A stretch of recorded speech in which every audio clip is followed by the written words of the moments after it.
በታሪክ ታላቁ የጦር መሪ ታላቁ እስክንድር ሙሉ ታሪክ የማይሸነፈው ንጉስ።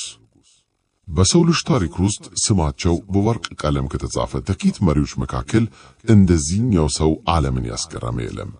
በ32 ዓመት ዕድሜው በ32 ዓመት ዕድሜው ብቻ በወቅቱ ይታወቅ የነበረውን የዓለም ክፍል በሙሉ ጠቅልሎ የገዛ፣ ከግሪክ ተራሮች ተነስቶ የግብፅን በረሃ አቋርጦ የፋርስን ግዛት ደምስሶ እስከ ህንድ ደኖች ድረስ የተጓዘ፣ በሕይወት ዘመኑ አንድም ጦርነት ተሸንፎ የማያውቀው፣ አንዳንዶች የአማልክት ልጅ ነው ብለው ያመኑለት፣ ሌሎች ደግሞ ጨካኝ ገዳይ ብለው የሚጠሩት እርሱ ማን ነው?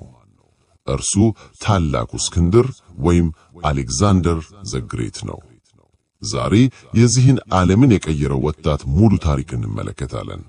እንዴት በ20 ዓመቱ ንጉስ እንደሆነ፣ እንዴት ግዙፉን የፋርስ ግዛት እንዳንበረከከ እና በመጨረሻም ምስጢራዊ አሟሟቱን አብረን እንፈትሻለን። ይህ የታላቁ እስክንድር የሕይወት ታሪክ ነው። የአንበሳው ልጅ ልጅነትና አስተዳደግ። ታሪካችን የሚጀምረው በ356 ዓመተ ምህረት ቢሲ በጥንታዊቷ መቄዶንያ ነው።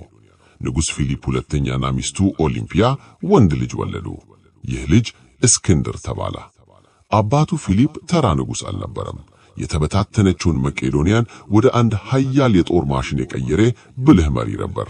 ነገር ግን የእስክንድር እናት ኦሊምፒያ ልጇ ተራ ሰው ነው ብላ አታምንም ነበር።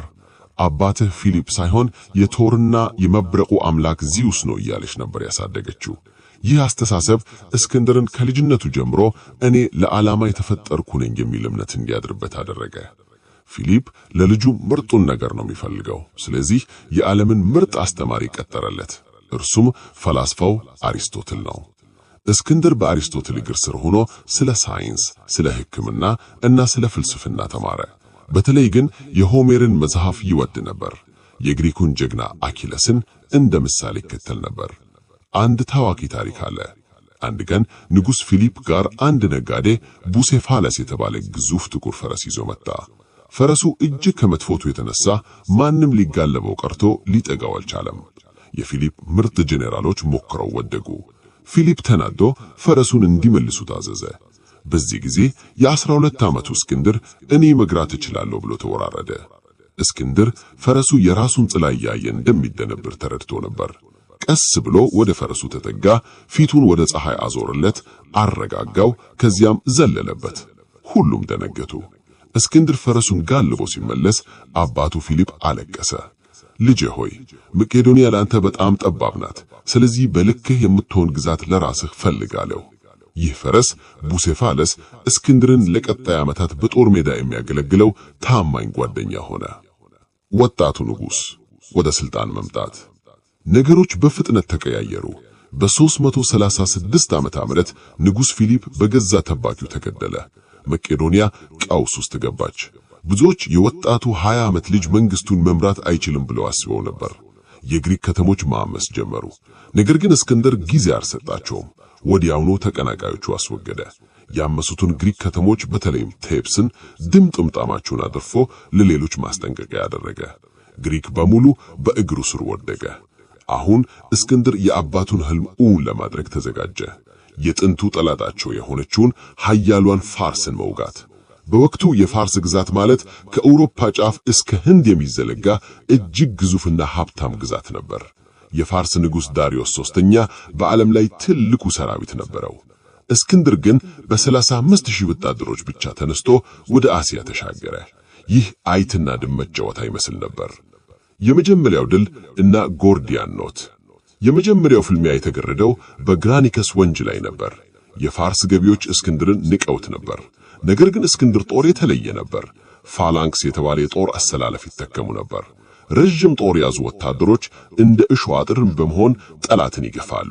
ከጎን ደግሞ እስክንድር የሚመራው ፈረሰኛ ጦር አለ። በዚህ ጦርነት እስክንድር ለጥቂት ከመሞት ተርፎ ነበር። አንድ የፋርስ ወታደር መጥረቢያውን አውጥቶ የራስ ኩሉን ሰነጠቀው። ሊገድለው ሲል የእስክንድር ጓደኛ ክሌተስ የፋርስን ወታደር እጅ ቆረጠው። በመጨረሻም እስክንድር አሸነፈ።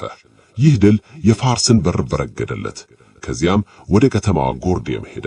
እዚያ አንድ ጥንታዊና የተተበተበ የገመድ ቋጥሮ ነበር። ይህን ቋጥሮ የፈታ የአሲያ ንጉሥ ይሆናል የሚል ትንቢት ነበር። ብዙዎች ሞክረው አልቻሉም። እስክንድር ግን ቋጥሮን ለረጅም ሰዓት ካየው በኋላ ሰይፉን መዘዞና ገመዱን ለሁለት ቆረጠው። መልእክቱ ግልጽ ነበር። እኔ ዕድሌን የምወስነው በሰይፌ ነው። የኢሰስ ጦርነት እና የግብጽ ፈርዖን ነገሮች እየከረሩ መጡ። የፋርሱ ንጉሥ ዳሪዮስ ራሱ ጦሩን እየመራ መጣ። በኢሰስ ላይ ሁለቱ ንጉሶች ተገናኙ። የፋርስ ሰራዊት የእስክንድርን ሰራዊት በንቁር እጅግ የበለጠው ነበር። ዳሪዮስ ቤተሰቦቹን ሳይቀር ነው ይዞ የመጣው። እስክንድር ግን በስልት በለጠው። የተለመደውን ስልቱ ተጠቀመ። እግረኛ ጦሩ ጠላትን ሲይዝለት፣ እርሱ በፈረሰኞቹ በኩል የጠላትን ክፍተት ፈልጎ በቀጥታ ወደ ንጉሥ ዳሪዮስ ሮጠ። ዳሪዮስ የእስክንድርን አንበሳ እይታ ሲያየው ደነገጠ። ሰራዊቱንና ቤተሰቦቹን ትሎ ሸሸ። እስክንድር የዳሪዮስን ሚስትና ልጆች ማረከ። ነገር ግን እንደ ንጉሥ ቤተሰብ ክብር ሰጣቸው እንጂ አልጎዳቸውም። ከዚህ በኋላ እስክንድር ወደ ደቡብ ወደ ግብጽ አቀና። ግብጽያውያን የፋርስን አገዛዝ ይጦሉት ስለነበር እስክንድርን የነጻ አውጣሪ ተብሎ ተቀበሉት። እዚያም የአሞን ልጅ ተብሎ የግብጽ ፈርዖን ተባለ። በሜዲቴራኒያን ባህር ዳርቻ ደግሞ በስሙ አሌክዛንድሪያ የተባለች ከተማ መሰረተ። ይቺ ከተማ በኋለኛው ዘመን የጥበብና የእውቀት ማዕከል ሆነች። ጋውጋሜላ የመጨረሻው ፊልምኛ 331 ዓመተ ምህረት የዓለም ዕጣ ፈንታ የሚወሰንበት ጊዜ ደረሰ። ዳሪዮስ ከዚህ በፊት ታይቶ የማያውቅ ግዙፍ ሰራዊት አሰባሰበ። እንዲያውም ማጭድ ያላቸው ሰረገላዎችና የጦር ዝውኖችን አዘጋጀ። ጦርነቱ የሚደረገው በጋውጋሜላ ሜዳ ላይ ነበር። የእስክንድር ጄኔራሎች ጠላት በጣም ብዙ ነው፣ በሌሊትን ወጋቸ ብለው መከሩት። እስክንድር ግን እኔ ድሌን አልሰርቅም አለ። ጦርነቱ ተጀመረ። አቧራው ሰማይ ደረሰ። ዳሪዮስ የእስክንድርን ጦር ለመከበብ ሞከረ። እስክንድር ግን የዳሪዮስ ሰራዊት ሲለጠጥ ክፍተት እስኪፈጠር ጠበቀ። ልክ ክፍተቱን ሲያገኝ የሽብልቅ ቅርጽ ወይም ዌጅ ፎርሜሽን በመስራት በቀጥታ ወደ ዳሪዮስ ጋለበ። ዳሪዮስ በድጋሚ ሕይወቱን ለማትረፍ ሸሸ። የፋርስ ግዛት ወደቀ። እስክንድር የእስያ ንጉሥ ተባለ። የፋርስን ዋና ከተማ ፐርሲፖሊስን ተቆጣጠረ። በኋላም በስህተት ወይም ሆን ብሎ ይህችን ውብ ከተማ አቃጠላት። ክህደት እና ባህል ውህደት። የዓለም ንጉሥ ከሆነ በኋላ እስክንድር መለወጥ ጀመረ። የፋርስን ልብስ መልበስና እንደ ምስራቃውያን ነገሥታት ሰዎች ሲቀርቡት እንዲሰግዱለት መጠየቅ ጀመረ። ይህ ግን ለመቄዶንያ ጓደኞቹ አልተወጣላቸውም። እንደ ትዕቢትና የባህል ክህደት ቆጠሩበት። ሁኔታው እየከፋ ሄደ። በአንድ የጠጣ ግብዣ ላይ ሕይወቱን ያተረፈለት የልጅነት ጓደኛው ክሌተስ እስክንድርን ተቸው። አንተ እኮ ዛሬ ንጉሥ የሆንከው በአባተ ፊሊፕና በእኛ ደም ነው አለው። በስካር መንፈስ ውስጥ የነበረው እስክንድር ተወርውሮ የገዛ ጓደኛውን ገደለው። በኋላ ሲዘባረቅ በጣም አለቀሰ፣ ተጸጸተ።